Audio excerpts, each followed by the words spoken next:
बुद्धिमान साधु। एक साधु घने जंगल से होकर जा रहा था। उसे अचानक सामने से एक बाघ आता हुआ दिखाई दिया। साधु ने सोचा कि अब तो इसके प्राण नहीं बचेंगे, यह बाघ निश्चित ही उसे खा जाएगा। साधु भय के मारे कांपने लगा। फिर उसने सोचा कि मरना तो है ही, क्यों ना बचने का कुछ उपाय करके देखें।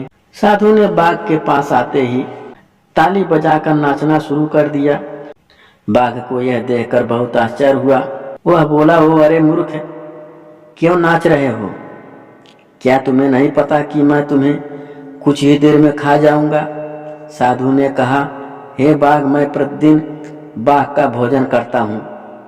मेरी झोली में एक बाघ तो पहले से ही है, किंतु वह मेरे लिए पर्याप्त नहीं है। मुझे एक बाघ और चाहिए था। मैं इसी की खोज में जंगल में आया हूँ। तुम अपने आप ही मेरे पास आ गए हो, इसीलिए मुझे खुशी हो रही है। साधु की बात सुनकर बाघ मन ही मन कुछ डरा, फिर भी उसे विश्वास नहीं हुआ। उसने साधु से कहा, तुम अपनी झोली वाला बाघ मुझे दिखाओ। यदि नहीं दिखा सके तो मैं तुम्हें मार डालूंगा। साधु ने उत्तर दिया, ठीक है, अभी दिखाता हूँ। तुम जरा ठहरो, देखो, भाग मत जाना। इतना कहकर साधु ने अपनी झोली उठाई। उसकी झोली में एक शीशा था। उसने शीशे को झोली के मुख के पास लाकर बाघ से कहा, देखो, यह पहला वाला बाघ है। बाघ साधु के पास आया।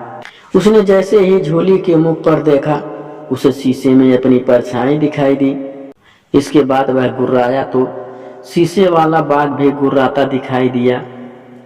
अब बाघ को विश्वास हो गया कि साधु की झोली में सचमुच बाघ बंद है।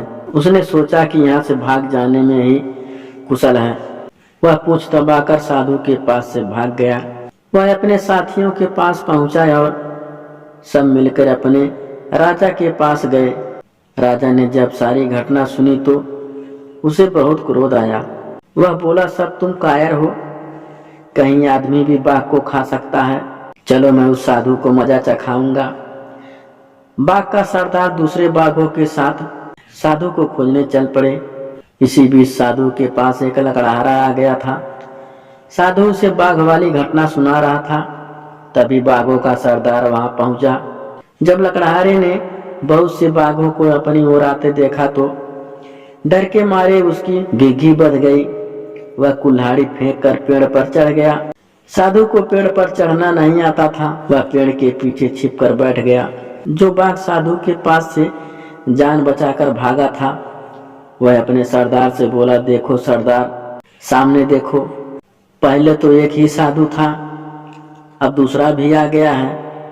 एक नीचे छिप गया है और दूसरा पेड़ के ऊपर, चलो भाग चले। बाघों का सरदार बोला, मैं इनसे नहीं डरता।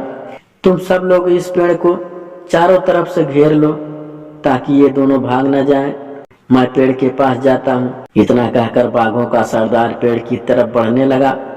साधु और लकड़हारा अपनी अपनी जान की खैर मनाने लगे। अचानक लकड़हारे को एक चींटी ने काट खाया।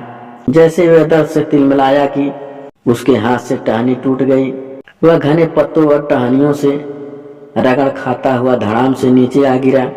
जब साधु ने उसे गिरते हुए देखा तो वह बहुत जोर जोर से चिल्लाया, बाघ के सरदार को पकड़ लो, जल्दी करो, फिर यह भाग जाएगा। धड़ाम की आवाज और साधु के चिल्लाने से बाघों का सरदार डर गया।